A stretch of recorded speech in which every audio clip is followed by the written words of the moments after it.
Olá, estudantes da Bíblia, graça e paz a você. Vamos dar mais um passo em nossa jornada bíblica, Despertar com Deus. Hoje nosso estudo será o capítulo 8 de 1 Reis.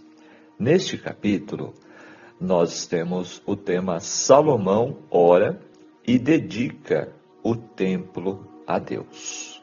Momento especial, momento marcante da história do povo de Deus, quando a construção do templo foi concluída. E agora chegou o momento da dedicação. E olha, este capítulo é cheio de lições, de ensinamentos e impactante. Quando conhecemos e seguimos o plano de Deus em nossas vidas, podemos ter certeza que vamos alcançar o cumprimento das promessas de Deus. A história bíblica está repleta de exemplos que nos animam e garantem a fidelidade de Deus. Como a experiência de Salomão pode nos inspirar e ajudar neste sentido. No capítulo de hoje, encontramos o momento histórico da dedicação do templo de Deus em Jerusalém e como Deus manifestou sua aprovação na dedicação do templo e respondeu à oração de seu servo Salomão. O capítulo 8 de 1 Reis é um momento culminante na história de Israel, marcando a dedicação do templo de Salomão. Este capítulo não apenas narra a cerimônia de inauguração, mas também destaca as profundas orações de Salomão, que refletem sua compreensão da importância da presença de Deus entre seu povo. Após anos de trabalho árduo e dedicação, o templo finalmente estava pronto para ser inaugurado. E essa cerimônia não era apenas um evento social, mas um momento espiritual profundo que reunia todo o povo de Israel. Neste estudo, vamos explorar os detalhes da cerimônia, o significado das orações de Salomão e a relevância da presença divina no templo. Prepare-se para uma análise rica, inspiradora e profunda que nos convida a refletir sobre a adoração e a comunhão com Deus.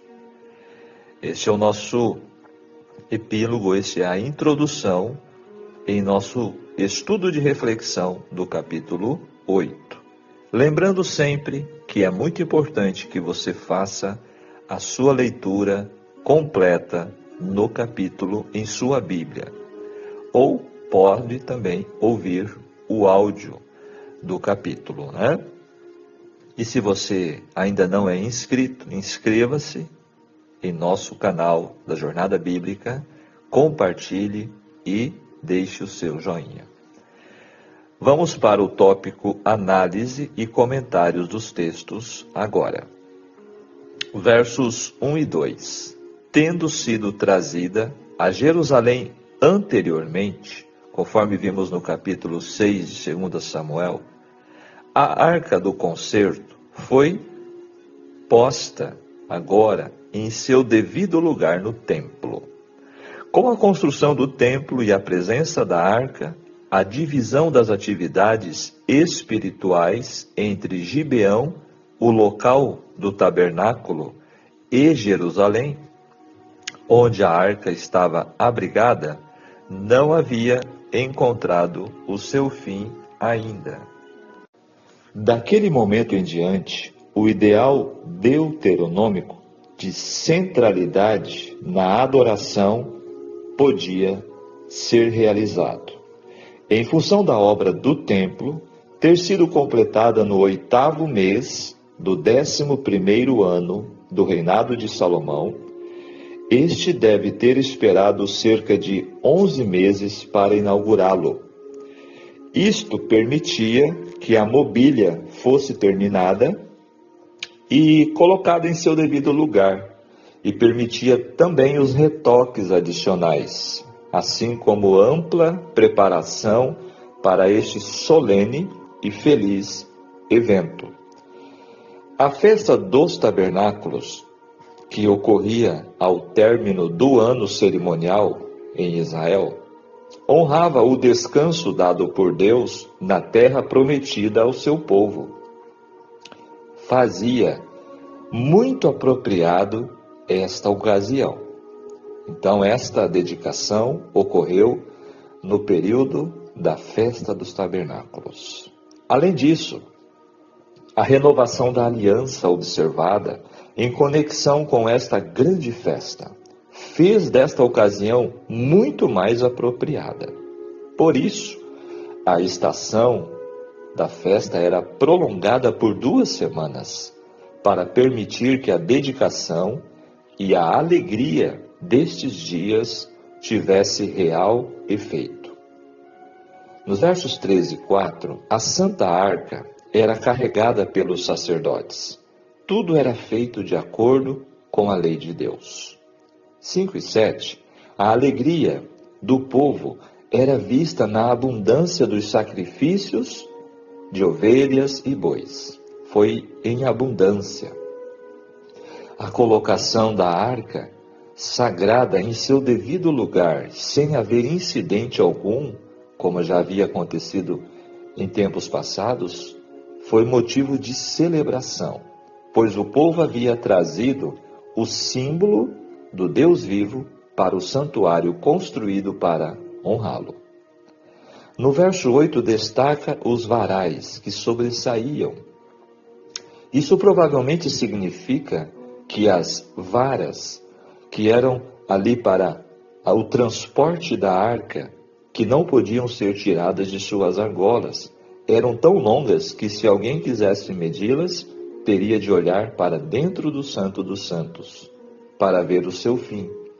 A arca com suas varas era, portanto, alinhada transversalmente à porta, ao norte e ao sul, ou ao sul.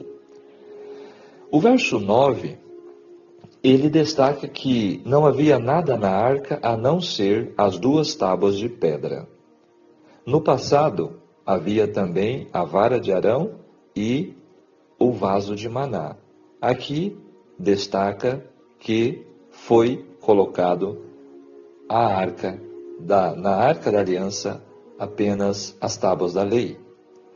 O lugar mais sagrado do templo era o Santo dos Santos, chamado Santíssimo, e o seu móvel mais sagrado era a arca, e o único também ali neste local.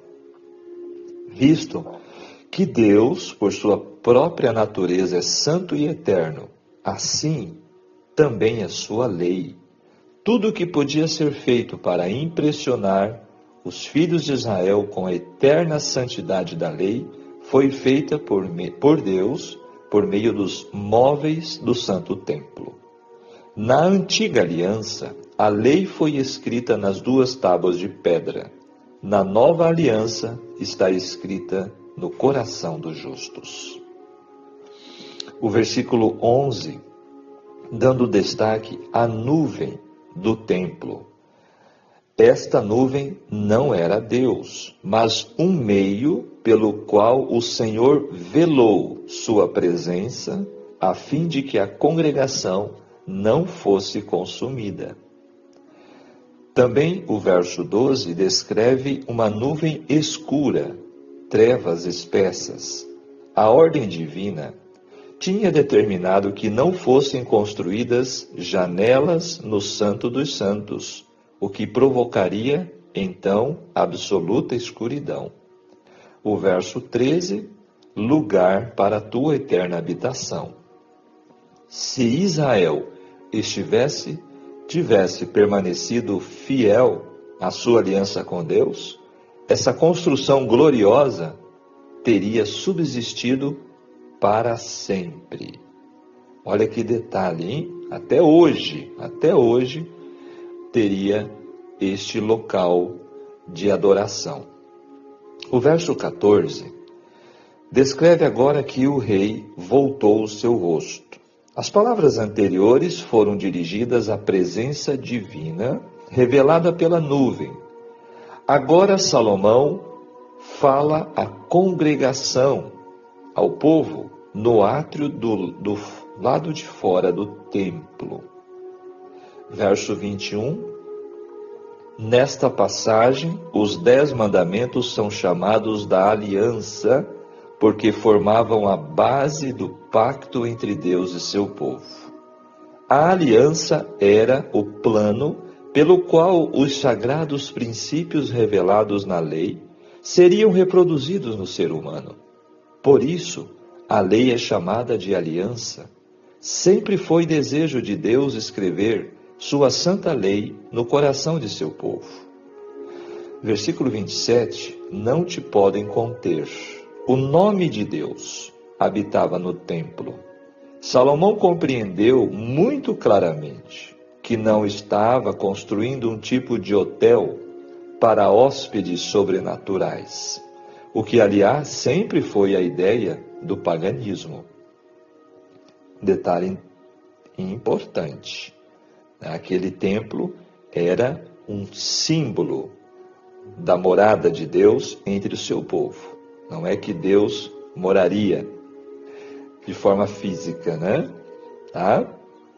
O verso 30 destaca o perdão. Salomão reconhece que toda pessoa que ora a Deus precisa de perdão. Salomão sabia que o perdão dos pecados era o sincero desejo dos que oravam. Também sabia que a esperança de receber uma resposta às petições estava na graça de Deus, capaz de perdoar pecados. O primeiro pedido de Salomão aqui é por um julgamento justo.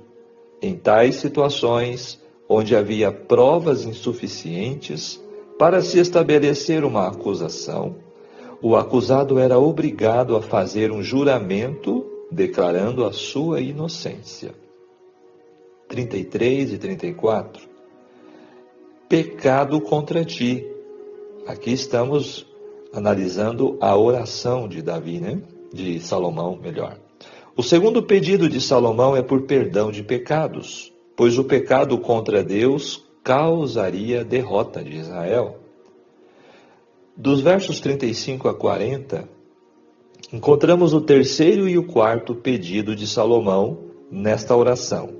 Foram para que Deus curasse a terra depois do sofrimento e da aridez devido ao pecado do povo. O remédio para casos deste gênero é o arrependimento e a oração por perdão, seguidos da fidelidade renovada aos padrões da aliança de Deus. Os versos 41 a 43, trazendo o quinto pedido de Salomão, lida sobre a questão da oração feita por um estrangeiro. Diferente do povo de Deus e dos estrangeiros residentes na nação de Israel, os demais estrangeiros não eram ouvidos por Deus. Mas o povo de Deus acreditava que tais pessoas podiam se achegar ao Senhor por meio da prática da adoração a Ele. Nos versos 44 a 53, o sexto e o sétimo pedido envolve assuntos relativos aos tempos de guerra. A batalha devia ser travada somente de acordo com as direções divinas. Diferente de hoje, tá, gente? Onde ocorrem as guerras, mas tudo por questões humanas, egoístas, tá? Então há diferença nessas batalhas que são descritas na Bíblia. Eram batalhas com outras finalidades. Poderia ser perdida pela desobediência a Deus. Os crentes devem enfrentar todos os momentos cruciais da vida com confiança em Deus, bem como com fiel aderência aos padrões da sua palavra. E no versículo 43, faze tudo o que o estrangeiro te pedir. A aliança de Deus incluía não somente a nação, mas todos. Lembrando que o propósito de Deus em consagrar o povo de Deus como povo especial, como povo que zelava pela lei, era para um testemunho a todas as nações. Israel devia ser uma luz a iluminar o mundo. Se tivessem sido fiel à missão dada por Deus, a nação não teria perecido, mas continuaria a crescer até abarcar todas as nações da terra. Jerusalém teria se tornado na metrópole do mundo. Seu templo seria a fonte de um rio de vida, que traria saúde e cura a todos os povos. Que pena que este objetivo, que este propósito não foi alcançado por desobediência do povo para com a aliança com Deus. Versos 54 a 59, estando de joelhos e com as mãos estendidas para os céus, se levantou de diante do altar do Senhor. O relato paralelo de 2 Crônicas, capítulo 6, versos 12 a 42, conta que Salomão se ajoelhou sobre uma alta plataforma que ele tinha construído para a ocasião, para que todos pudessem vê-lo orando diante de Deus. O livro de Crônicas relata que Salomão fechou a sua oração com uma petição.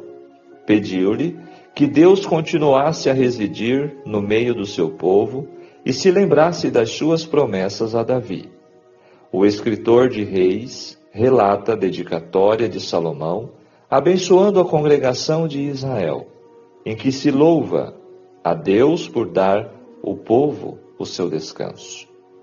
Invoca a contínua presença de Deus, clama por direção para o seu povo e desafia Israel a ser leal a Deus e às suas leis. O livro de Crônicas acrescenta que a oração e a bênção de Salomão eram acompanhadas por fogo celestial que consumia o sacrifício do altar. E o verso 56 destaca que nenhuma só palavra falhou. Deus nunca falha. Ele fez muitas promessas para o seu povo e ele é fiel em cumpri-las. Agora, preste bem atenção neste texto explicativo, do verso 58. Incline o nosso coração. O desejo de seguir os caminhos do Senhor e guardar seus mandamentos é um impulso divinamente implantado. Quanto mais uma pessoa se aproxima do Senhor, mais plenamente abandona tudo que é pecaminoso e mais disposta estará para fazer o que Deus pede. Quem está disposto a obedecer fica habituado à obediência. Quanto mais a pessoa se aproxima do Senhor, mais seus pensamentos se tornam os pensamentos de Deus e os caminhos de Deus os seus caminhos. Olha aqui, detalhe profundo, solene, nessa explicação, neste comentário do verso 58.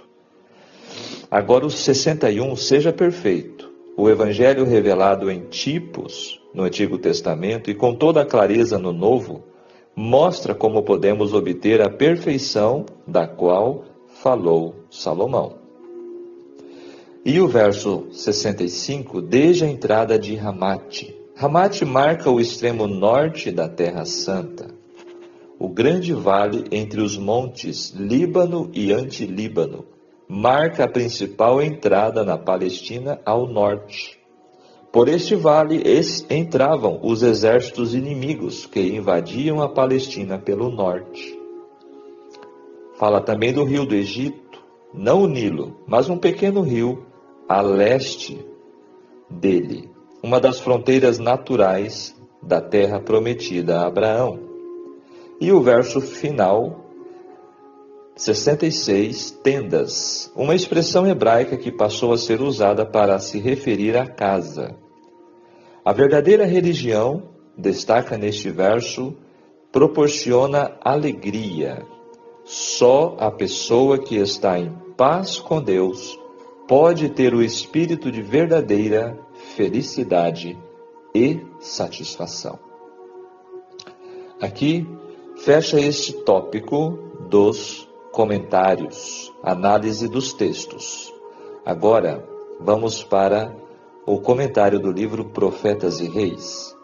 O tempo escolhido para a dedicação fora o mais favorável, o 7º mês, quando o povo de todas as partes do reino estavam acostumados a reunir-se em Jerusalém para celebrar a festa dos tabernáculos.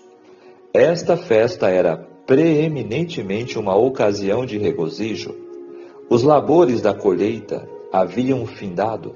As atividades do novo ano ainda não começara.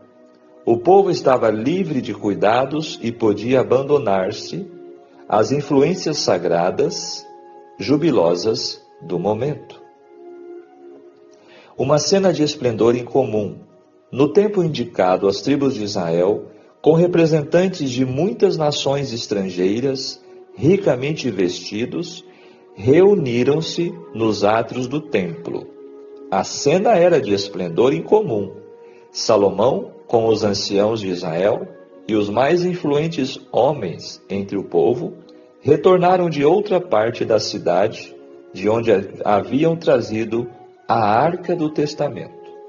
Do santuário dos altos de Gibeon tinham sido transferidas à antiga tenda da congregação com todos os vasos sagrados que estavam na tenda. E estes queridos relicários das mais remotas experiências dos filhos de Israel, durante o seu vaguear no deserto e a conquista de Canaã, encontravam agora uma morada permanente no esplêndido edifício que fora construído para ocupar o lugar da estrutura portátil. No meio do pátio do templo havia sido erguida uma base de metal, uma plataforma de 5 côvados de comprimento e 5 côvados de largura, de 3 côvados de altura. Sobre esta base, Salomão pôs-se em pé, com as mãos erguidas, abençoou a vasta multidão que tinha diante de si, e toda a congregação de Israel estava em pé. Bendito seja o Senhor Deus de Israel, exclamou Salomão, que falou pela sua boca a Davi meu pai, e pelas suas mãos o cumpriu, dizendo: escolhi Jerusalém para que ali estivesse o meu nome. Salomão pôs-se então de joelhos na plataforma, e aos ouvidos de todo o povo ofereceu a oração dedicatória, levantando as mãos para o céu, enquanto a congregação permanecia ajoelhada, com a face para o chão. O rei suplicou: Senhor Deus de Israel, não há Deus semelhante a ti, nem nos céus nem na terra, que guardas o conserto e a beneficência aos teus servos, que caminham perante ti de todo o teu coração. Mas verdadeiramente habitará Deus com os homens na terra? Eis que o céu e o céu dos céus não te podem conter, quanto menos esta casa que tenho edificado? Atende, pois, a oração do teu servo e a sua súplica, ó Senhor meu Deus, para ouvires o clamor e a oração que o teu servo ora perante ti. Acabando Salomão de orar, desceu o fogo do céu, consumiu o holocausto e os sacrifícios. Os sacerdotes não podiam entrar no templo, porque a glória do Senhor encheu a casa do Senhor. E todos os filhos de Israel, vendo descer o fogo e a glória do Senhor sobre a casa, encurvaram-se com o rosto em terra sobre o pavimento, e adoraram e louvaram ao Senhor, porque é bom, porque a sua benignidade dura para sempre. Então o rei e o povo ofereceram sacrifícios perante o Senhor. E o rei e todo o povo consagraram a casa de Deus. Durante 7 dias, as multidões de todas as partes do reino desde a entrada de Amate até o rio do Egito. Uma muito grande congregação celebrou uma jubilosa festa. A semana seguinte foi pela feliz multidão dedicada à celebração da festa dos tabernáculos. Findo o tempo de reconsagração e júbilo, o povo retornou a seus lares, alegres e de bom ânimo, pelo bem que o Senhor havia feito a Davi e a Salomão e a seu povo Israel. Profetas e Reis, página 45, finaliza aqui este texto explicativo. Agora vamos ao tópico das lições a serem aplicadas hoje em nossas vidas, no contexto deste capítulo.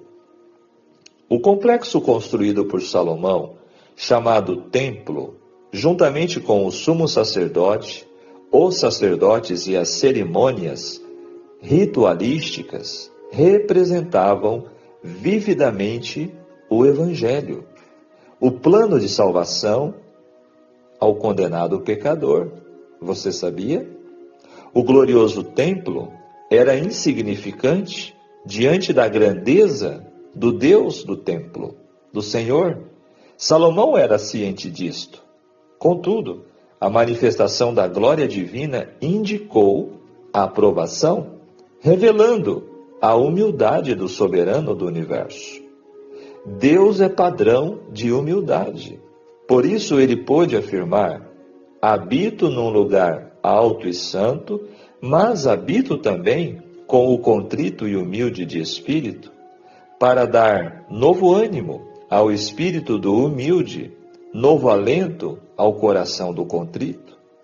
Por conhecer corretamente o caráter de Deus, Salomão fez uma oração inspiradora no dia da inauguração e da consagração do templo. Ele intercedeu por sua família, pelos indivíduos que pecarem, pelos estrangeiros gentios e pela nação, caso fosse exilada. O pensamento-chave da oração de Salomão é que Deus ouviria os clamores deles e seria misericordioso, apesar de seus pecados.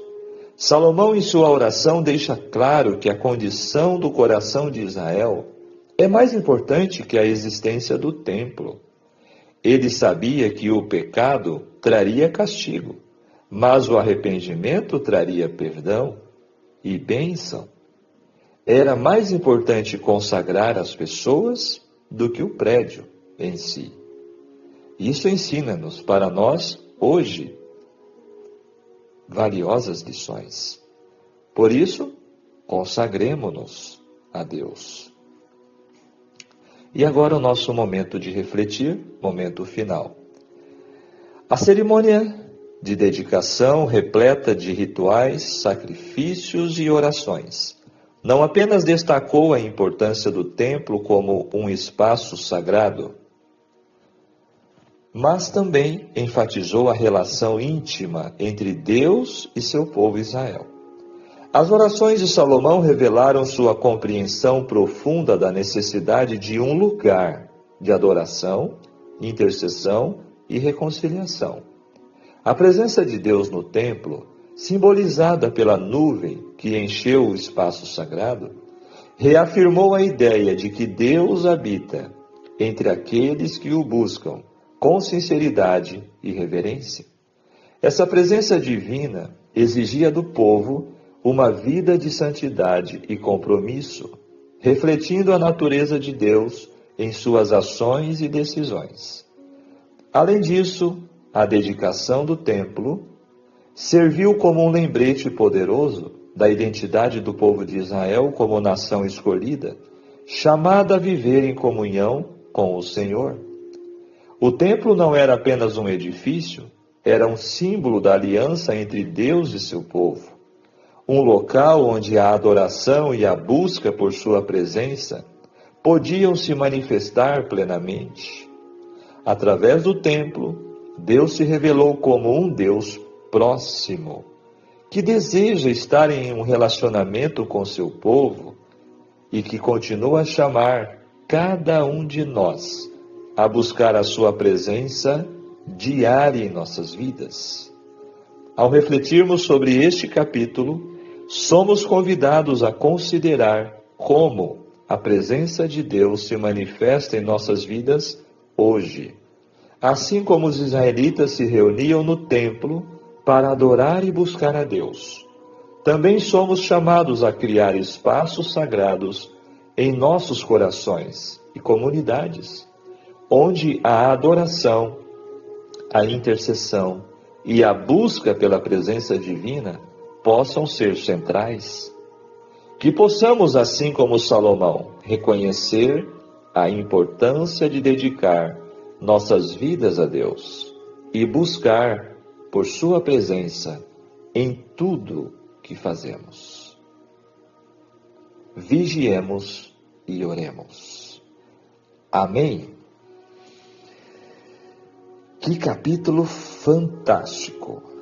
Que momento marcante na história do povo de Deus nesta terra, o momento da dedicação deste glorioso templo, símbolo da morada de Deus com seu povo, onde Deus revelaria a sua misericórdia, a sua bondade, a sua santidade ao povo.